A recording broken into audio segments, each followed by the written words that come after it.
theyeshiva.net. Daf Tes Amud Beis, the Mishnah. Very geschmack sugya now.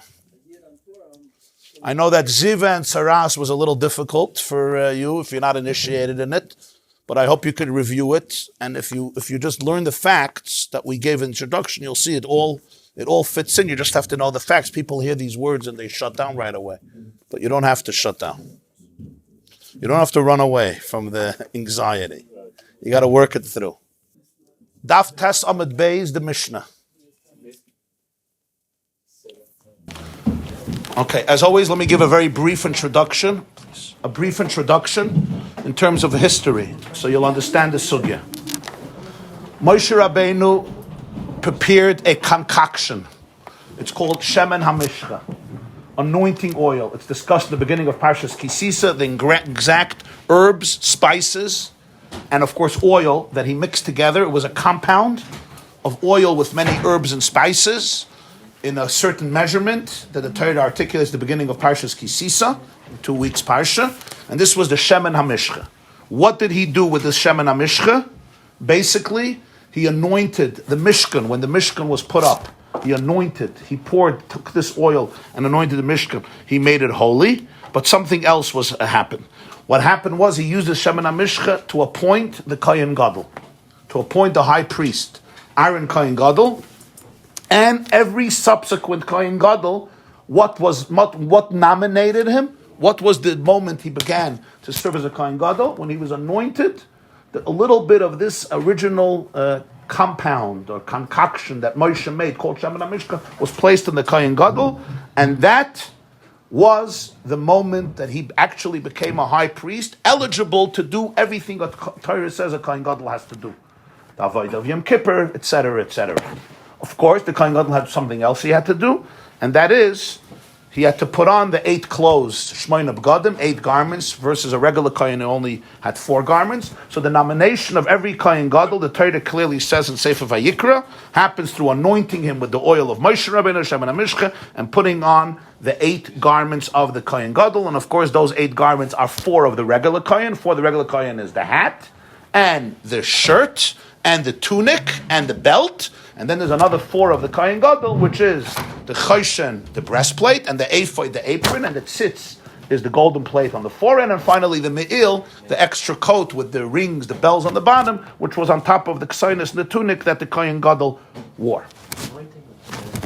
Yeah, a little bit. Yeah, a little bit on the head. Yeah, and he was anointed. Huh? Is the same for Malachim also? Yeah. For kings as well. Yeah, the oil was used for kings. The oil was used for Kohen Gadol. Huh? The kalim of the Mishkan as well. Parshas Nasai by Yimshachem. He anointed them. He put a little bit the mizbeach, and that's how they became holy. Of course, there's something deeper to it, but we're discussing now the basics. There was a previous year. Come out of your trance. Don't use spirituality as an addiction.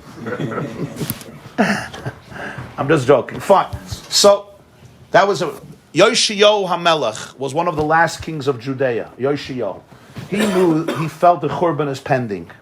He did big things in history. One of them was he hid the Aron. He hid the Ark. Second thing is he hid the Shemen HaMishcha. He did not want. Shemen HaMishcha was one of the few things that remained from Moshe Rabbeinu for hundreds and hundreds and hundreds of years. And no Shemen HaMishcha was replicated. It was always the Torah, the original Shemen HaMishcha that was. So these are things that were priceless in Jewish history. It wasn't just things that you rebuild. It's things. Remember, it's hundreds of years after Moshe. They still had the Ara and the Luchos. Like nobody could deny that the Jews were in the Midbar. This was the real thing. These are the items that were passed on. I mean, of course, you could say somebody made it up and made this whole fairy tale. But for Jews, this was very precious. You had the Tzintzenes Haman. You had the bottle of man that came from the desert. These were all very priceless things. Yeshua did not want it should fall into the hands of the enemies. So he hid the Shemen HaMishcha. From that day on, they appointed all new Kohanim Gedolim only with clothes. In other words, he would put on the 8 garments of the Kohen Gadol, and that was the nomination. Of course, the sages at the time, Yoshiyahu, had to find out from the pasuk that it works, because if it doesn't work, it's not going to work. They can't make a new halacha. It had to work. So they learned it out. That Chazal discuss. So therefore, everything changed. From then, every Kohen Gadol at the end of Bayis Rishon and the whole Bayis Sheni, 420 years of Bayis Sheni, there's no Shemen HaMishcha, they put on the 8 clothes, and they became an eligible Kohen Gadol to serve as the role of the Kohen Gadol. Well, there were no kings in Bayis Sheni anymore. No, but there were, but they're just not from the same time. Yeah, but no Shemen HaMishcha, right? It was already, it was a few generations later, it was already under Nebuchadnezzar took over, and Was it hidden in different places, Shem Mishka and the Rambam says, based on many shittas of the Chazal, that it's in the caves under the Harabayas. Matmoiniyos, Amukois, Va'akalkalois, the Rambam calls it. Never been claimed to be found? No, never. No, It's hidden and complicated, curving roads and tunnels, not roads, tunnels under the Harabayas. And they hid there the Aron, he hid the Shemen HaMishcha, he hid the Tzintzenes Haman, the stick of Aaron that blossomed with the almonds in the time of Kairach, and the Urim V'Tumim, which was in the breastplate of the Kohen Gadol, and none of them came back in Bayis Sheni. Everything remains and remains to this day.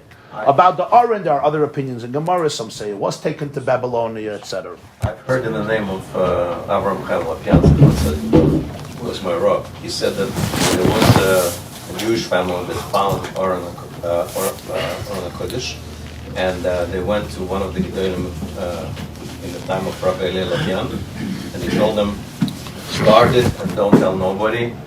Just it's your secret of your family, and that's it. It was somewhere in Europe in the field. No, that's a different story. That's a different Story story. of I found some. That's a Masechta Shkolim. Masechta Shkolim, there was a Kohen who saw that the tiles were not even. Yeah, he perished. Yeah. Says the Mishnah. Is there any difference practical between these two high priests? So he says there's no difference between a Kohen anointed with anointing oil or a Kohen who was anointed or nominated through wearing 8 garments and never got that oil. There's absolutely no difference between them. In other words, halachically, they're exactly the same. Ella, par haba al kol ha-mitzvahs. There's one exception. And what is that? Ox that comes for all the mitzvahs, which means the Chumash tells us in Parshas Vayikra, if a Kohen Gadol, a high priest, makes an error, and maybe with consultation of others or his own consultation, and he basically decides that something is permitted to do, and really he discovers that it's an Isser Kares. For example, the question comes up, is this blood or not blood, right? Is this Chilul Shabbos or not Chilul Shabbos, right? The light switch. Is this blood or not blood? And he decides it's mutter, it's fine. Is this chametz or not? Whatever it is, any question comes up, is this chaylev or not? And he decides it's mutter, and then he finds out he made a mistake, and it was really an Isser Kares. There's a unique carbon that only the Kohen Gadol brings. Im HaKohen HaMashiach, the Pasuk says in Vayikra, if the anointed Kohen, HaKohen HaMashiach Yechta, he has to bring a par, an ox. This is called par haba al kol ha-mitzvahs. If a Kohen Gadol was not anointed with oil, then he's like a regular person. If he does something that preserves a carbon chatas, he either brings a female goat or a female sheep. Like a regular Jew who was Mechalel Shabbos by mistake, he didn't think it's Shabbos, he didn't know it's Shabbos, or he didn't know this was forbidden, or maybe he made a mistake about what the nature of the malacha was, etc. He brings a regular chatas, a female goat or a female sheep, not an ox, even though he's a Kohen Gadol, because the pasuk says HaKohen HaMashiach. Next, Ein ben Kohen meshamish leKohen sha'avar elaparyim haKippurim v'asir seif. There's no difference between a Kohen practicing or a Kohen sha'avar, meaning he was removed. Why? Let's say there was a Kohen Gadol who became disqualified to do the Avodah for whatever reason, maybe an illness, maybe paralysis, maybe a temporary blemish, maybe like Yom Kippur, the Kohen Gadol had to have a wife. If Chalila, his wife, passes away, he can't do the Avodah. So somebody took over. They prepared the second one for him. So they prepared a second one. So the second one takes over. But now the first one, a few weeks later, a few months later, a year later, comes back. So now the Kohen Gadol that took him over is called Kohen Sha'avar. He's removed now because the original one came back. He didn't die, he's back. Is there any difference between them? So the Chiddush here is that the Kohen Sha'avar still remains a Kohen Gadol. There's no difference. Emeritus. Huh? Kohen Gadol Emeritus. Very good. Even though he's not practicing. But there is two things. Par Yom Kippurim. The Kohen Gadol had to bring a special par, an ox on Yom Kippur from his own money. This was known as the par hachatas asher lo. He has to bring it. This is only brought by one person, the one who's practicing, who's serving as a Kohen Gadol. Vasiris ha'efa. Every single day, the Kohen Gadol used to bring a meal offering. It was called minchas chavitin, part in the morning and part in the evening. This was an amount of flour, which is known as asiris ha'efa, which can be baked into 12 loaves of bread into 12 challahs. Half of it he would offer in the morning by the Talmud Shel Shachar, half in the afternoon. It was called chavite kohen gadol because it was made on a machavas, like on a pan, and he would have to bring this every day. This is only done by the kohen gadol who's actually serving, not by the kohen gadol emeritus. But about other things, other issues, he is considered still a kohen gadol, even though he doesn't bring the part of Yom Kippurim and this carbon mincha, his own money, both of them.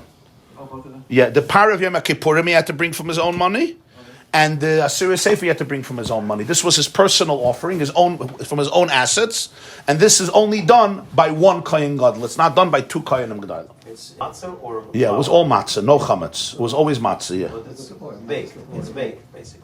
It's Fried. fried. flour and oil was fried, and it was fried on a machavas, which is like a pan. That's why it's called chavite kohen gadol. Says the Gemarah, okay, there's no difference between anointed by oil and begadim, meruba begadim. Halainyan par Yom Kippur v'asir sefer zevez hashav. But the first two kohenim, whether you were anointed with oil or with clothes, when it comes to the acts of Yom Kippur or the daily mincha of the kohen gadol, they're both identical. No difference how you became a kohen gadol. They are identical, and of course, the Gemarah just mentions these two things because it means it's identical for everything besides the par that he brings for a sin. But everything else is the same. For example, he's not allowed to marry a widow, right? Every kohen gadol, no difference how he was anointed. He has to marry a psula. He's not allowed to get tamei even to close relatives. Even if a sibling passes away, a father passes away, he's not allowed to become tamei. He has to wear shmeina begadim. So everything, the two kohenim are the same. Besides parabal kol mitzvahs. Said the Gemarah, must listen to like Reb Meir. Our Mishnah obviously is not following the opinion of Reb Meir. The Reb Meir, Hatanya, Merubah B'gadim, Mevi Parabal, Kol HaMitzvahs, Divrei Reb Meir, V'achamim, Eini Mevi. Reb Meir clearly says that even a Kohen Gadol who was anointed through clothes, not through oil, brings an ox when he sinned by mistake with something that there was a kares penalty and he did it by mistake, he brings an ox. Chachamim say, not. Obviously, our Mishnah says not, follows Chachamim and not Reb Meir. My time of the Reb Meir. Why? Why does he disagree? It says, the Tanya, the Brisa says, it says, by this par, Im HaKoyen HaMashiach Yecheta. If the anointed Kohen, Mashiach, like the word Mashiach, why is Mashiach called Mashiach? Mashiach comes from the word Mashuach, Mishcha, anointed, because a king is anointed with oil, Mashiach, right? Al tigoy b'Mashiach, we say every morning, don't touch my Mashiachs, my anointed ones, because he's Mashiach Hashem. Ruach Hapeinu, Yirmiyahu Hanavi says, Ruach Hapeinu, Mashiach Hashem. The breath of our nostrils, the anointed one of God was Nilkad b'Shchichaisim, was taken away. Actually referring to Yoshio HaMelech, according to some. So Mashiach is, Im HaKoyen HaMashiach is the anointed Mashiach. So Reb Meir says, Ein li ela mashuach b'shem hamishcha meruba b'gadim einayin. From this pasuk, I would say, who brings a par? If he's Mashiach, not if he is one who came to the position with clothes. Talmud loymar ha-Mashiach.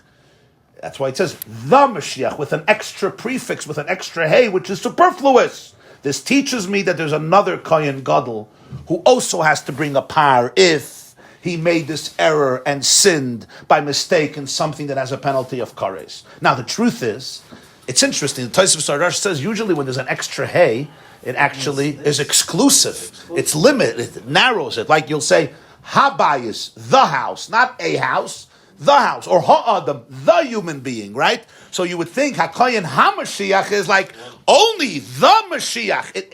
An extra hey is actually narrows the possibilities. It doesn't expand the possibilities. But the Rosh says the pshat is like this. If it would have said, Kohen Mashuach or Kohen Mashiach, that would already exclude everybody else, because it says a Kohen that's Mashuach. You don't need the hay to exclude. It says the Kohen anointed by oil brings an ox. So obviously a Kohen not anointed by oil doesn't bring an ox. So in other words, So it says therefore.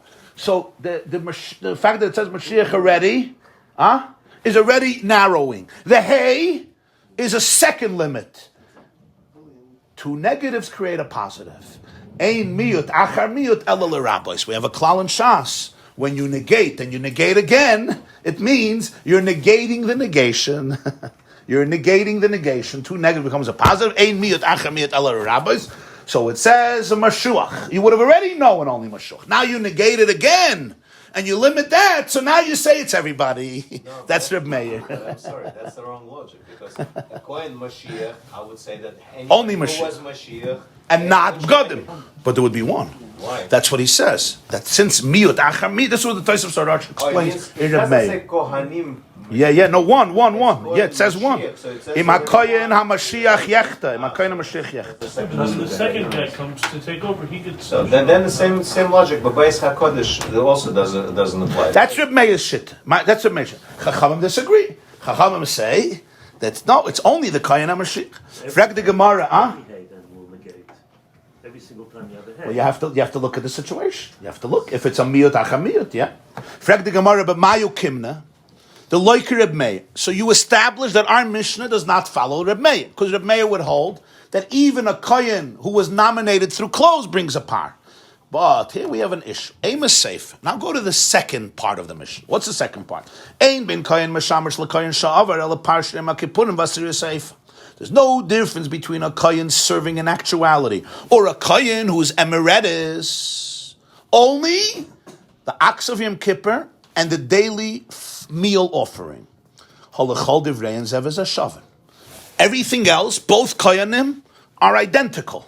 Even a kohen gadol who's not serving, he's just a kohen in standby. Asan Reb Meir. This part of the Mishnah has to follow Reb Meir, and I'll tell you why. The Tanya we have a brisa. Brisa tells the following story: A kohen gadol suddenly becomes disqualified. Something happens; he can't serve anymore. So they appoint a new kohen gadol. Now, the first one comes back. He's fine now. Rishon chayzel avedasa.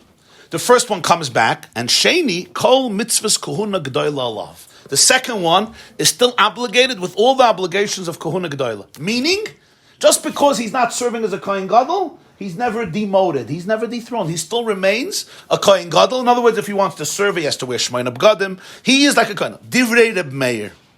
This is what Reb Meir holds. Reb Meir holds he remains a kohen gadol, and that means he can't mourn, he can't become tamei for relatives. Yeah, he has to marry a psula, he can't marry an almana, even though he's not a kohen gadol in reality, but he was once, and now he was replaced with the original kohen gadol. He still retains all the mitzvahs. So, for example, a kohen gadol is allowed to do the avodah even when he's an oinen, even when a relative dies, he's still allowed to do the avodah. He's not allowed to marry a widow. All these things, Reb Meir says, still apply.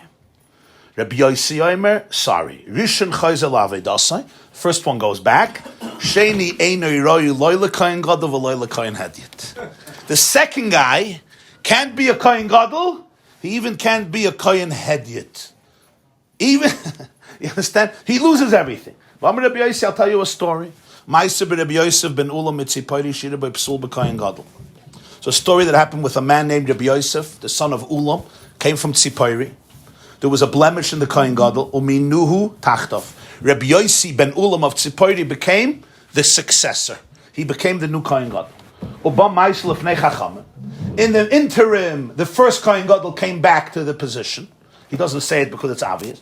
The story comes to the Chachamim v'amru. You know what they say? Rishon chayzel avedasai sheni einoi roya loy l'kohen gadol v'loy l'kohen hedyet.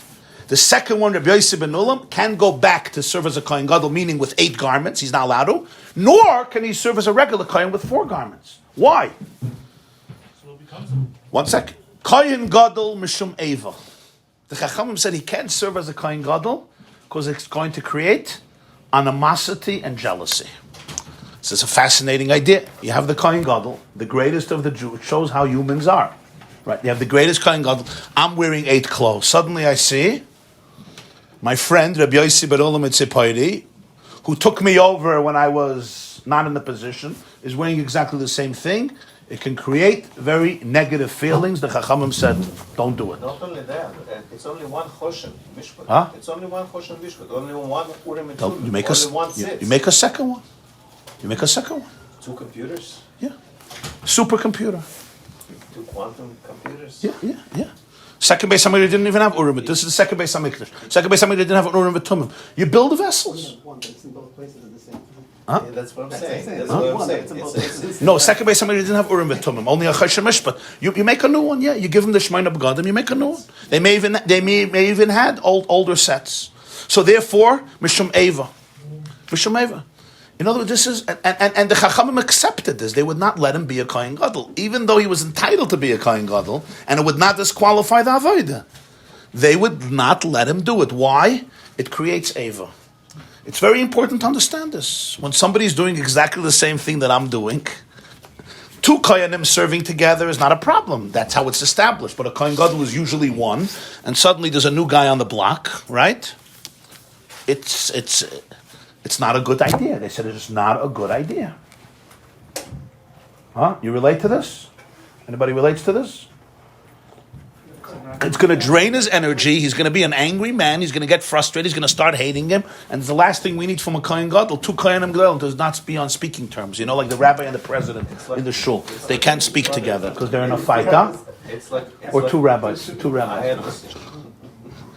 So now Kohen Hedyot, make him a regular Kohen. Kohen Hedyot also not. Why? Mailen b'kodesh v'loy meridin. When it comes to kodesh, you go up. You don't go down. Once he became a Kohen Gadol, you can demote him to become a Kohen Hedyot. You're not allowed to. Mailen b'kodesh v'ein meridin is a klal in all holiness. You go up, you don't go down. We learned it out from a pasuk. By Korach, they took the machtois, the 250 people who burnt incense and they were burnt. So Hashem said to take the shovels that they used and make it part of the Mizbeach. You don't just disregard it. Mailen b'kodesh v'ein meridin. So therefore, they can't even use him as a regular Kohen. So what happens now? He doesn't serve as a Kohen Gadol. He doesn't serve as a Kohen Hedyot. What do we see from Rabbi Yossi? Rabbi Yossi holds he would be able to be a Kohen Gadol. The Chachamim said it's going to create hate. It may create hatred. Let's not do it. That's why, according to Rabbi Yossi, he still has all the prohibitions of a Kohen Gadol. Like he can't marry a grusha, he can't marry an almana, and if he serves b'diavad with 8 b'gadim, it's going to be a kosher avodah because essentially he's a Kohen Gadol. It's just the Chachamim demoted him because of hatred. Huh? Even more. What? Won't this cause even more? So Tosfos asks a very interesting question. Tosfos says, I have a better idea. You know why they can't make him a Kohen Hedyot? Because if a Kohen Gadol puts on 4 clothes and does the Avodah, it's disqualified. If he's really a Kohen Gadol, so if he puts on 4 clothes, it's going to disqualify the Avodah. Why does the Gemarah have to say it's because Mailen b'kodesh vein meridim? Even if you could be meridim, you can't. It's going to disqualify the Avodah. So Tosfos says that the Kohen Gadol was nominated by Bezdin, and they would have the right to actually take him away from Kohen Gadol, make him Ois Kohen Gadol, and make him a regular Kohen. They would have been able to do it. They would be able to do it if they wanted. They could do that, and therefore he could become a Kohen Hedyot, and it would be fine. But because Mailen b'kodesh ve'ein meridin, they couldn't change his kuhuna from higher to lower. So now I want to ask you a question. So when you make him Ois Kohen, so it's not meridin. You're not going to take him from Kohen Gadol to Kohen Hedyot. So what happens? Garnish, go home, go on vacation, move to Florida. It's not meridin. It's not meridin. If he paid the same, if he's... It's not meridin. Yeah, meridin means from kahuna you were taken from a higher position and to a lower position. He's in a different company. He's a different company. But it's a fascinating thing. You can't be moirid as kedusha. So what do? Bye. No shemaina b'gadim, no argon. So he can't serve. So what does he do all day? He becomes an advisor, a consultant. You become a consultant. Yeah. It's a forced retirement. Huh? It's a Forced retirement. Still on the board of directors? That's not called a Yerid in Kedusha. Board of advisors? Huh? Becomes a Moshe's No, king. he's board of advisors, He board could of directors. teach the climbing. You can always find a Gets- honorable position in the He's company. doing Truma. That means if he puts on Arba B'Gadim and he works, the avodah is going to be apostle. Because he's essentially a Kohen Gadol who has to wear Shemaina B'Gadim. But they don't let him because of Eva. So if he puts on Arba B'Gadim, that's the mashmos from Tosfos, the avodah is going to be apostle. Fascinating halacha. Fascinating halacha. What's the Rabbi Meir?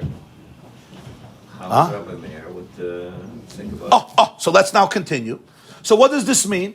The seif of the Mishnah that said that a Kohen Gadol who is in a state of emeritus could serve with Shemayin Begadim. What did our Mishnah say? The only difference between the two Kohanim is Yom Kippur and the daily Mincha. But everything else, the Kohen Gadol was removed, still remains a Kohen Gadol. That's like Reb Meir, not like Rabbi Yossi. Rabbi Yossi would disagree.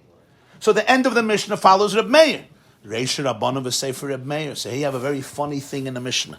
The first clause of the Mishnah disagrees with Reb Meir because it says only a Kohen Mashiach brings a par, and Meir holds every Kohen Gadol can bring a par.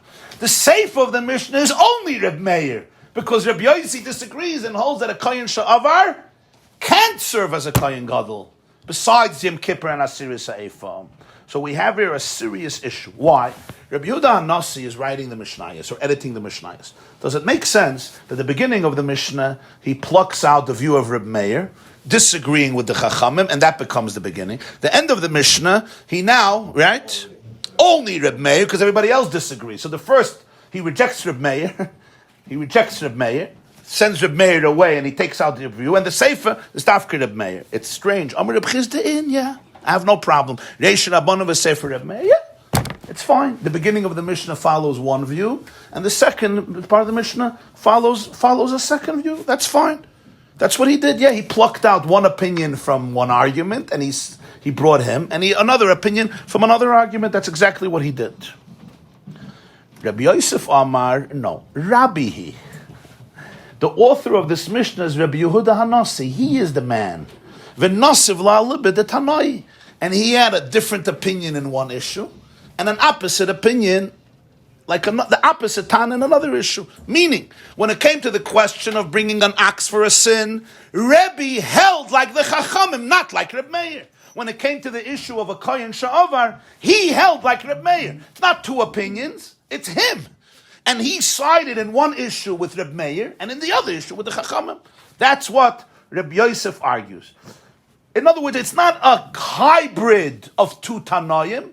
It's not a hybrid of two Tanoim. It's his own opinion. Yeah, in some areas I can disagree with you, and in some areas I agree with you, and in another area I agree with your opponent. So what? Why couldn't Reb Chizda say this? Reb Chizda argues. He says, yeah, it's a hybrid. Like, what do they have to argue? Like, it's a very, very, very nice answer.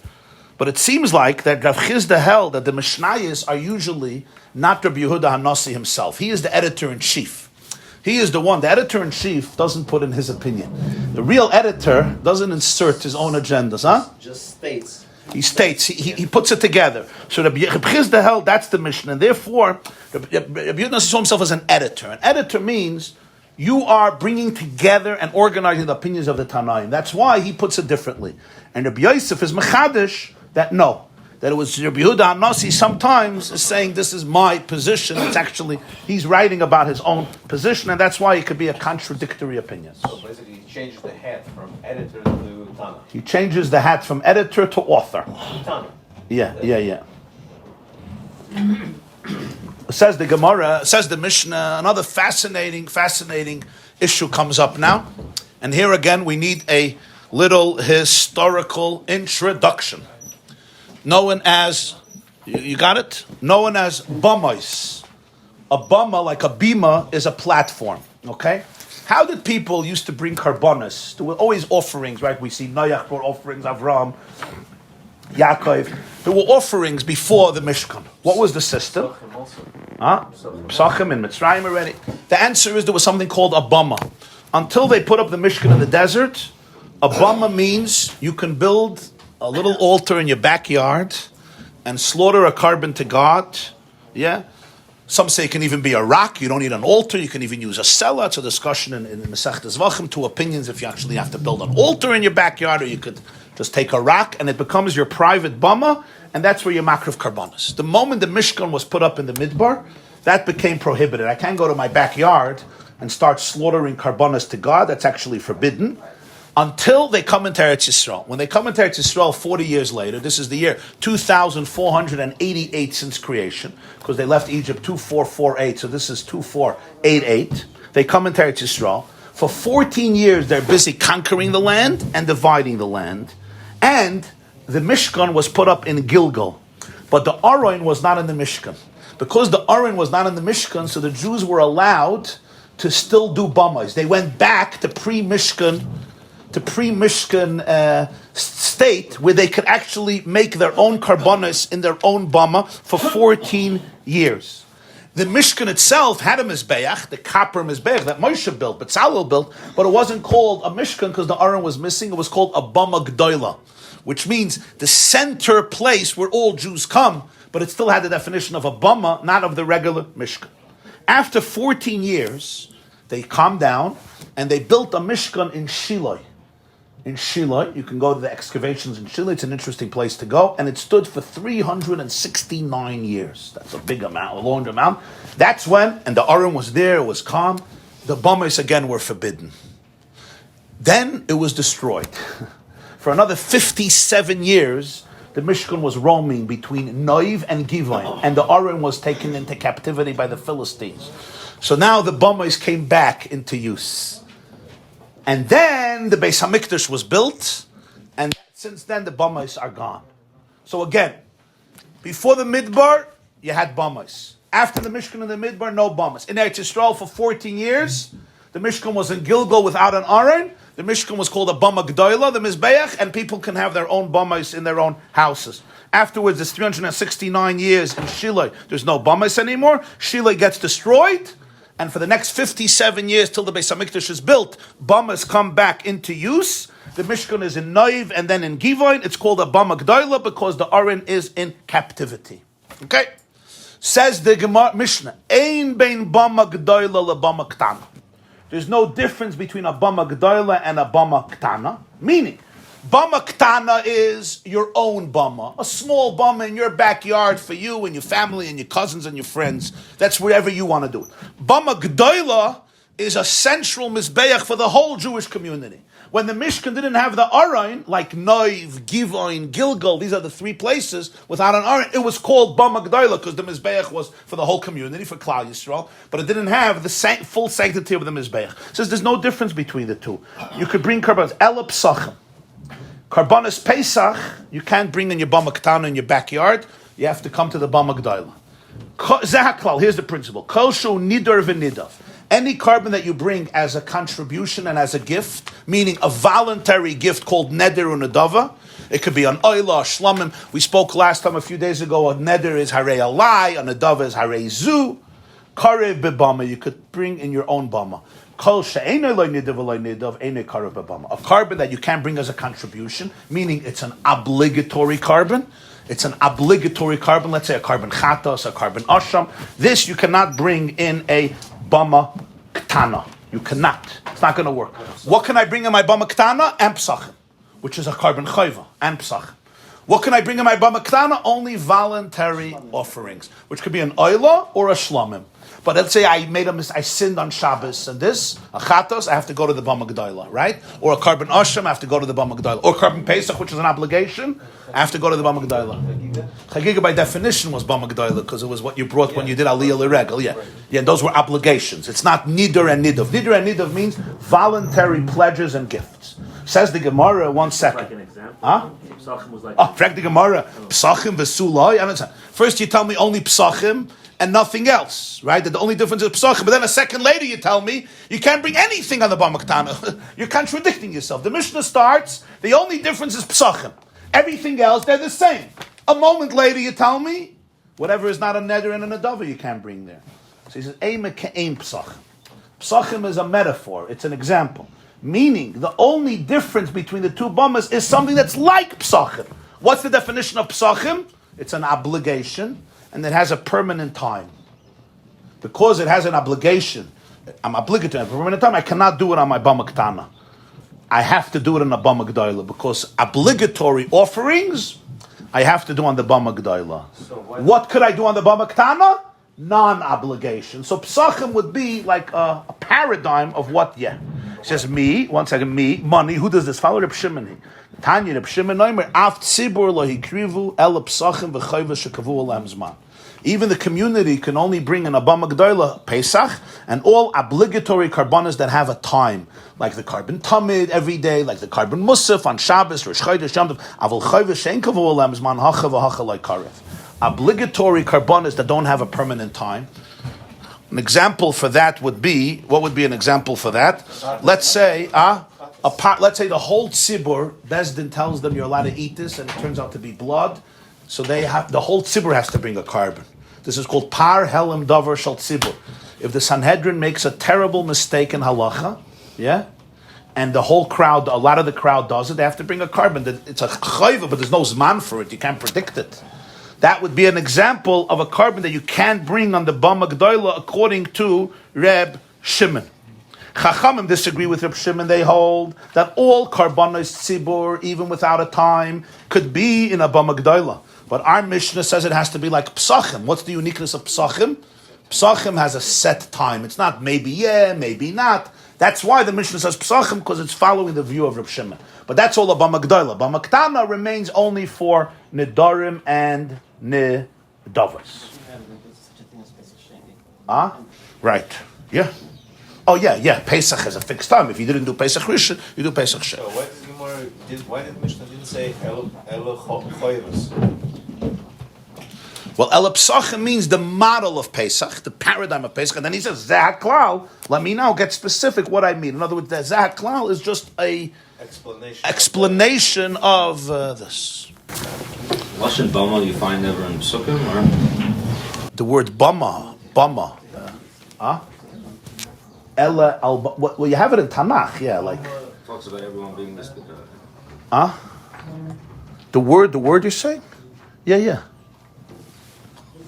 Chumash is Mizbech. It doesn't always have. Oh yeah, no. Oh, it doesn't say the word. Oh, you mean when they offered karban? The word is there, but you mean when they offered the karbanos, it doesn't say the word Bamas.